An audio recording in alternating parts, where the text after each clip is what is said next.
ہم we have been joined by Major General Zahid Mahmood صاحب as well. General صاحب السلام علیکم. اور ابھی خطے میں جنگ کے بادل منڈلانا کم ہی ہوئے تھے, بند ہی ہوئے تھے کہ اب ایک اور یہ معاملہ کھڑا ہو گیا ہے. رات گئے اسرائیل نے یہ حملہ کیا ہے. بہت ہی یہ خطرناک سچویشن ہو سکتی ہے. اس وقت خبر یہ بھی آ رہی کہ اقوام متحدہ نے بھی اس کی کنڈیمنیشن کی ہے, یو این چیف نے اس کو کنڈیم کیا ہے, لیکن دوسری جانب اسرائیل اس وقت مزید حملوں کی تیاری کر رہا ہے. ایز وی آر ٹاکنگ وہ اس وقت ان کی فضائیہ اس وقت حملے کر رہی ہے. جی بالکل. آئی تھنک خطرناک سچویشن ہو نہیں سکتی, جس خطرناک سچویشن ہو چکی ہے. I think it's alarming situation, اور اس وقت سیریس, جیسے ابھی فرما رہے تھے آپ کے ایکسپرٹ بات کر رہے تھے کہ ڈیپینڈ کرے گا بھی کہ ایک اسٹرانگ رسپانس جائے گا ایران کی طرف سے. آف کورس ان کی میٹنگز ہو رہی ہیں اور ہوپ فلی 2 سے 3 گھنٹے کے اندر اندر وہ ڈکلیئر کر دیں گے جی, آفیشیل ڈکلیریشن آف دا وار. اور دیکھیں وار کا پرپز یہ ہوتا ہے کہ جو ڈیٹرنس آپ نے لوز کی ہے اس کو آپ ری گین کیسے کرتے ہیں جی, how quickly you regain that deterrence. اور جیسچرنگ پوسٹرنگ تو یہ ہم پچھلے 48 آورس میں دیکھ رہے تھے جب سے پریزیڈنٹ ٹرمپ کی اسٹیٹمنٹ آئی کہ جی لائکلی ہوڈ جو ہے وہ جو لائکلی ریزلٹ ہے ٹاکس کا وہ کتنا وہ پازیٹیو نہیں دیکھ رہے تھے. اور اس کے بعد پریزیڈنٹ ایران نے بھی جب یہ اناؤنسمنٹ کی کہ اگر ایران کے اوپر حملہ کیا, ایران کیونکہ وہ شک کرتے ہیں ایران پہ کہ یہ اپنی جوہری جو ہتھیار ہیں وہ بنا رہے ہیں, اور انریچمنٹ اس لیول پہ چلی گئی ہے. پھر آئی اے ای کی جو رپورٹ بھی آ گئی وہ بھی اسی طرف تھوڑا سا انڈیکیٹ کرتی تھی. تو I think they have hasten their application point. اور ایران کی چونکہ سوورینٹی چیلنج ہوئی ہے, اور جب کسی ملک کی سوورینٹی چیلنج ہو جاتی ہے تو اس کی عوام پھر اپنی پولیٹیکل ملٹری لیڈرشپ کی طرف دیکھ رہتا ہے کہ جو پرپز آف ہیونگ ملٹری اور جو لیڈرشپ کا جو پرپز ہوتا ہے to steer their country in the crisis, وہ امتحان شروع ہو چکا ہے. اور آئی ایم شیور کہ ایران جو ہے وہ ایک اسٹرانگ رپلائی کے ساتھ, ایک اسٹرانگ ریٹیلیشن کے ساتھ واپس آئے گا to regain that deterrence, یا ایٹ لیسٹ کاسٹ کریٹ کریں گے ایران کے لیے فار اینی فیوچر اس طرح کی کوئی کاروائی کرنے کو روکنے کے لیے.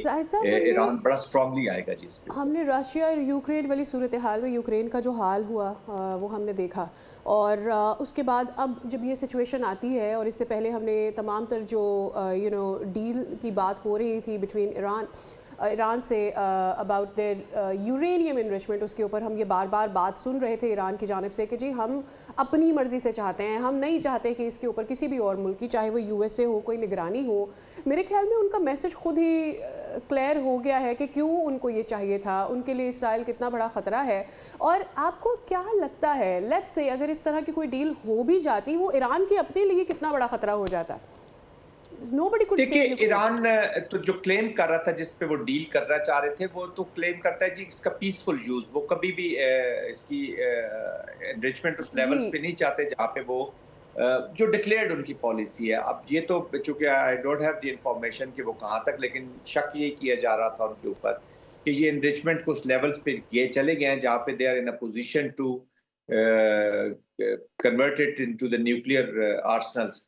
تو وہ اسی کے پھر آئی اے ای کی جو کل رپورٹ ہے 20 ایئرز میں یہ پہلی دفعہ ہم نے اس طرح کی رپورٹ دیکھی ہے کہ انہوں نے کہا جی انہوں نے ایکسیسز کی ہیں, and Iran has gone beyond the certain limit and point جو ریکوائرمنٹ ہوتی ہے اس سے باہر گئے, جس پہ ایران نے کہا جی کہ ہم انسپیکشن کروانے کو تیار ہیں, بہت ساری چیزیں کرنے کو تیار ہیں, لیکن دے ور ایکسپیکٹنگ کہ شاید بات چیت پہ, تو they have been surprised also. ان کا ایئر ڈیفنس سسٹم شاید اتنا اچھے طریقے سے فنکشنل نہیں رہا, اور ٹارگیٹ ہوئے ہیں ملٹری لیڈرشپ بھی, امپورٹنٹ سائنٹسٹ بھی. So it is the leadership, significant leadership اور سگنیفیکنٹ سائٹ جو ہیں وہ اٹیک ہوئی ہیں. تو آئی تھنک اسرائیل نے یہ بہتر موقع سمجھا, کیونکہ اب نیتن یاہو بھی سلولی اینڈ گریجولی اپنی جو ویلیو تھی وہ کھو چکے تھے. پریزیڈنٹ ٹرمپ نے بھی جو پچھلا وزٹ کیا مڈل ایسٹ کا, جب سعودی عربیہ آئے, قطر, یو اے ای, تو وہ اسرائیل واز بائی پاس جی, اور وہ کچھ عرصے سے خوش نہیں بھی تھے. لیکن انفارچونیٹلی ہم دیکھتے ہیں کہ امریکہ جو ہے وہ ان کو سپلائز بھی کرتا رہا ہے, ویپنز کی بھی سپلائز کرتا رہا ہے, اور اسرائیل کا بہت عرصے سے یہ دل تھا کہ کسی نہ کسی طریقے سے امریکہ انوالو ہو جائے, اور امریکہ ڈائریکٹ وار میں انوالو ہو جائے اگینسٹ ایران, جس کو آج امریکہ ڈینائی کر رہا ہے. وہ اس کو یونیلیٹرل ایکشن کہہ رہے ہیں, بٹ اب یہ 2 چیزیں دیکھنے کے قابل ہیں جی, بہت امپورٹنٹ چیزیں ہیں جو کورس سیٹ کرے گی اس کانفلکٹ کا, یہ کس طرف جا رہا ہے. نمبر 1 از کہ ایران ابھی اپنی کہ رسپانس کس طرح کا ماؤنٹ کرتا ہے اور کس پالیسی کے ساتھ آتا ہے، کہ وہ ایک لمبی جنگ لڑنے کے موڈ میں ہے یا ایک افیکٹو سٹرائک کرنے کے بعد ایگزٹ کرنا چاہے گا from a better situation, better subscribe کریں اور بیل دبائیں تاکہ کوئی خبر رہ نہ جائے۔